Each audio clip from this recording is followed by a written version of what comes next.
Typhoid খুবই common একটা infection, যেটা আমাদের সাধারণত হয়ে থাকে অপরিষ্কার বা আনহাইজেনিকভাবে তৈরি করা খাবার খাওয়ার জন্য বা আনহাইজেনিক জল পান করার জন্য।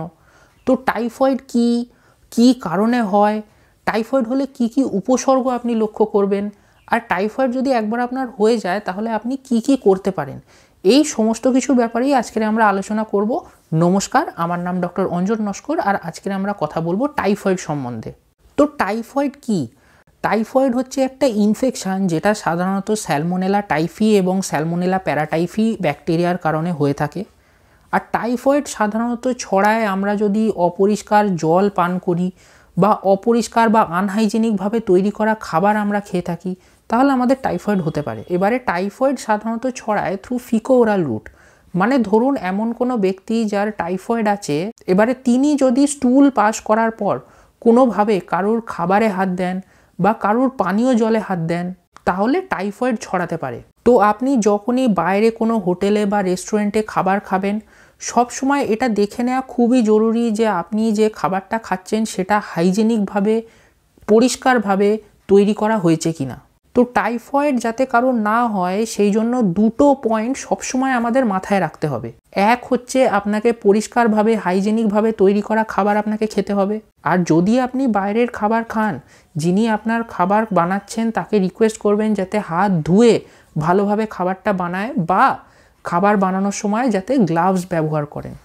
আর দ্বিতীয় হচ্ছে, যখন আপনি নিজে কিছু খাবেন তখন সবসময় চেষ্টা করবেন যে হাত ধুয়ে তারপরে খাওয়ার। তো এই দুটো জিনিস যদি আমরা মাথায় রেখে চলতে পারি তাহলে টাইফয়েড হওয়ার সম্ভাবনা অনেকটাই কমিয়ে আনা সম্ভব। এবার আমরা কথা বলবো টাইফয়েডের উপসর্গ সম্বন্ধে, বা টাইফয়েড হলে কি লক্ষণ আমরা দেখতে পাবো। টাইফয়েডের সবচেয়ে কমন লক্ষণ যেটা আমরা সাধারণত দেখে থাকি সেটা হচ্ছে জ্বর।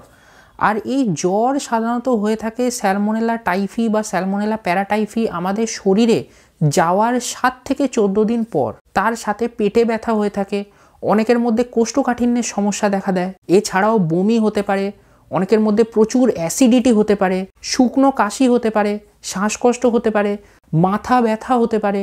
এছাড়াও পেশেন্টের হার্ট রেট কমে যায়, যেটাকে আমরা রিলেটিভ ব্র্যাডিকার্ডিয়া বলে থাকি। পেটের উপরের অংশে লাল লাল দাগ দেখা যায়, যেটাকে আমরা রোজ স্পটস বলে থাকি। এবার আপনার টাইফয়েড আছে কি না সেটা কনফার্ম জানার জন্য কি টেস্ট আমরা করিয়ে থাকি। এবারে সবচেয়ে কমন যে টেস্টটা টাইফয়েডের ক্ষেত্রে করানো হয় সেটা হচ্ছে ভিডাল টেস্ট, বা মাঝে মাঝে ভিডাল টেস্টের পরিবর্তে টাইফি.IgM করানো হয়। এই দুটো টেস্টেরই রেজাল্ট একদিনের মধ্যেই এসে যায়। তবে ভিডাল টেস্টের সেন্সিটিভিটি এবং স্পেসিফিসিটি নিয়ে সবসময় একটা প্রশ্ন থেকে যায়। তবে যে টেস্টটা টাইফয়েড আছে কিনা একদম কনফার্ম জানার জন্য করা হয় সেটা হচ্ছে ব্লাড কালচার। তবে ব্লাড কালচার করানোর সমস্যা হচ্ছে ব্লাড কালচারের রিপোর্ট আসতে 2 থেকে 3 দিন সময় লাগে। আর টেস্টটা দামি হওয়ার কারণে অনেকের পক্ষেই সেটা করানো সম্ভব হয়ে ওঠে না।